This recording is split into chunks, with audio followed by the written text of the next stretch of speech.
humanity is kind of defined by the art of making mistakes. Yeah, so what we're talking about, humans, yeah. We're doing alright. There's 8 billion of us, you know what I mean? You're talking about how many humans have ever lived. Let's go as far as 100 billion. We're clever. We're very clever. But we're not as clever as we should be. We have the capacity to be so clever. And yet, we do a lot of dumb animal shit that we should just have got away from by now. Procrastination is a good example. If something might take you 5 minutes, you're going to put it off. You could have just done it and it'd be over with, but no.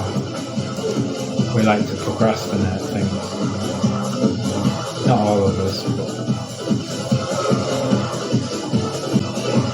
don't think I like the way that we treat animals. I'm like, well, you know, if you're a vegan or a vegetarian, what about all the plants that you're killing? And what about all the soya that you're eating? You know what I mean? What about that? And I'm like, well, you know, they feed a lot of soya to animals for a start, so most of the soya that gets eaten is from animals. And animals, much like us, have a central nervous system, so they can feel pain in the same way that we can feel pain, and you know what pain feels like. So, is it fair the way that we treat animals? I don't think so. And you can't compare them to plants. There's evidence that plants feel something like pain, but like I say, without a central nervous system, not on the same level.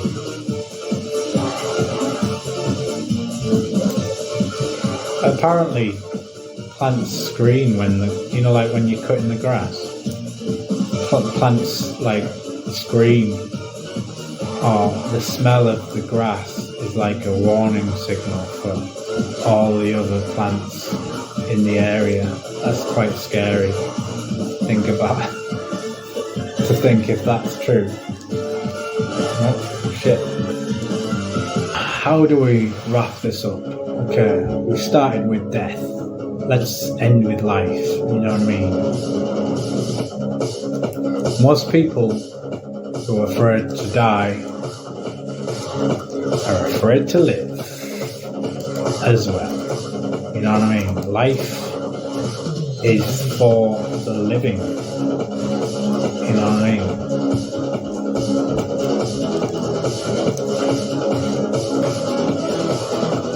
Like, don't be afraid to die if you're afraid to live. I think that's kind of what I'm saying. And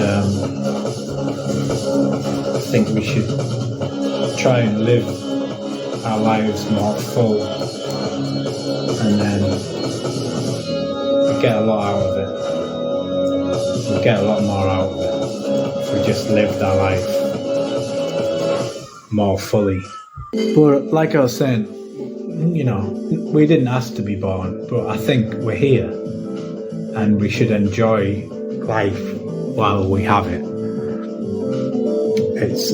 You're a long time dead. You never know when you're going to go. You could be hit by a bus tomorrow. So enjoy life while you can.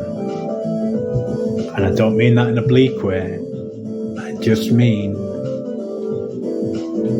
enjoy the temporary amount of time we have on this planet before we become something else. And like I said before, you know, nothing is destroyed. You just become something else. So maybe we become dust. Or maybe we get buried and become worm food. That's how I'd like to go. Become worm food. So that I'm giving back to the planet, I'm giving back to the earth. But just think about how vast this universe is. We are merely a dot, on a dot, on a dot, on a dot. You know, when something like the size of this planet or the weight of this planet is like less than, in the context of the universe, is less than a grain of sand in the context of all the sand on the planet, or something like that is what I heard. I'm not sure if that's true, but it sounds about right, because the universe is just ginormous.